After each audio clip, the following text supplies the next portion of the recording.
Selective activism. This is a topic that is truly confusing. We live in a world where people fight for things as major as Black Lives Matter, but also rally together to dislike a video because that's somehow going to bring justice to another celebrity. There could be black people who don't believe in feminism but still march out to show their support for Black Lives Matter. We have trans excluding radical feminists who call themselves feminists but don't advocate for transgender rights. We have rich white girls who advocate for labor rights but then also buy from Kylie Jenner Cosmetics. The point I'm trying to make here is that selective activism is truly reflective of today's society. It shows us the multiple things people advocate for, and it shows us that you don't have to buy into a certain set of beliefs as soon as you call yourself a liberal or a conservative. Also, why should we shame people for their decisions? If someone wants to advocate for only LGBT rights, they should be allowed to do so. Just because they fight for LGBTQ plus rights does not mean that they have to advocate for women's rights or stand for everything that the feminist movement stands for. Basically, people argue that selective activism promotes free will. In today's world, coercion has lost a lot of its meaning. To quote Montesquieu, liberty can consist in the power of doing what we ought to will, and in not being constrained to do what we ought not to will. This means that we should only be doing what we want to do. Some people may think it's obvious, but in today's world, it really isn't. Because people talk about the moral obligation a person has. If you fight for women's rights, some believe you have a moral obligation to fight for queer rights, but this contradicts your free will. This is not to say that the moral obligation does not exist at all, but I'll be talking about it later. The last point we could think about is resources. It could be said that paying emphasis to a particular movement would actually help add steam to the movement because people are actually advocating for what they believe in. This means that there will be more focus on the movement. But this doesn't work for a multitude of reasons. First of all, if a person believes in two things, that does not automatically mean that they will be less invested in both of them. People have created this false dichotomy of doing one thing with absolute concentration or doing two things poorly. We can't apply this to every other aspect of life. For example, if I'm fighting for rights full time, it does not mean I don't have other things going for me. For example, watching spicy Bollywood movies or playing The Sims 4. Maybe I don't have that much going for me. Anyways, my point here is that you can easily be invested in two movements without being less interested in the other. Especially with social media today being such a huge tool for activism. I can share as many petitions as I want while also attending rallies. What really makes selective activism harmful is the lack of intersectionality. Without a proper understanding of intersectionality, we can never really understand or even try to solve any problems. What is intersectionality? Crenshaw has spoken about intersectionality theory by stating that it is the study of how different power structures interact in the lives of minorities. So basically, this talks about how black women are more likely to struggle than Caucasian women. It is important that we understand this hierarchy because otherwise we lose sight of what we are really fighting for. How do you expect to understand the financial problems of a black woman without understanding both how they have a lack of financial education and how they are denied loans due to redlining? How do you expect to understand the pain of K-pop stans without knowing the fact that A, they can't handle criticism, and B, some of them are borderline insane? The point I'm trying to make here is that not having enough knowledge can have multiple harms. The changes of the movement will be tokenistic and it will run out of steam. Let's look at the trans bill in our very own India. Due to not many people knowing or rallying behind the issue, the government drafted a fundamentally harmful bill that hurt the trans community. Let's go to the Bosnia protests in 2014, where the movement ran out of steam because not enough people knew the depth of the issue.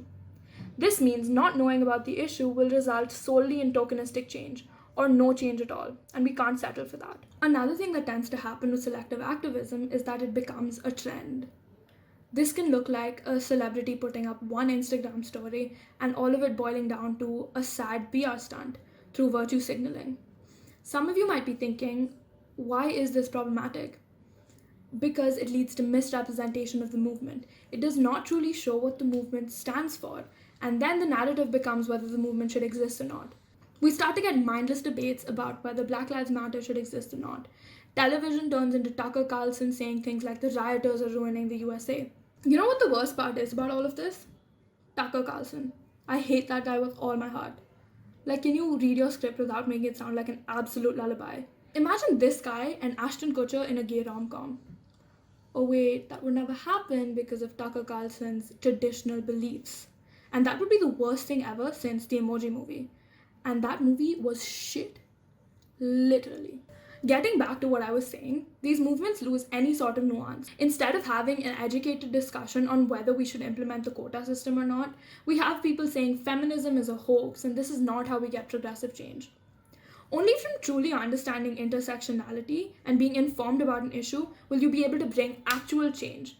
And we have to take it upon ourselves to be informed on our stance rather than jumping on the Trump or Biden hate train. Now, let's approach this from a moral perspective. Why do we want to fight for a certain cause in the first place? Because we want to rid that community of systematic and ongoing oppression that has plagued it. But when we fight for only one cause, we don't achieve this equality for all groups. And if we truly want to live in an egalitarian society, we will fail if we fight for only a select cause. We have to work together.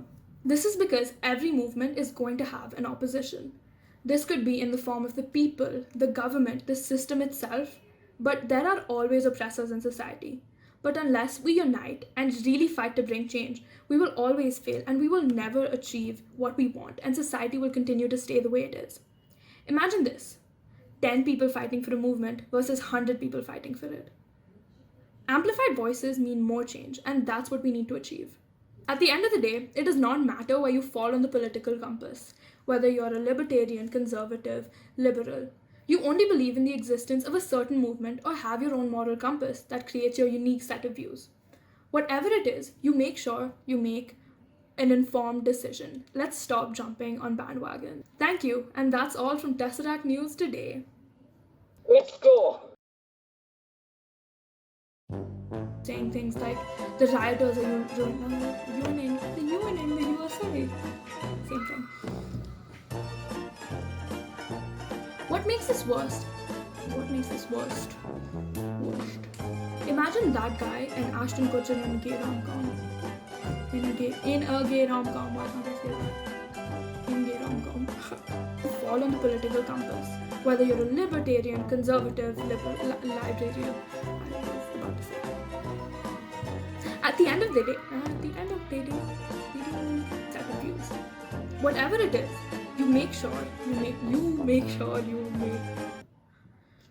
that wasn't even bad. Why did I ruin that? Okay. Of a certain movement, or have your own moral compass, distance of a certain movement, or have a moral. Why is that so hard for me to say? Moral compass. At the end of the day, it does not matter where you fall on the political. At the end of the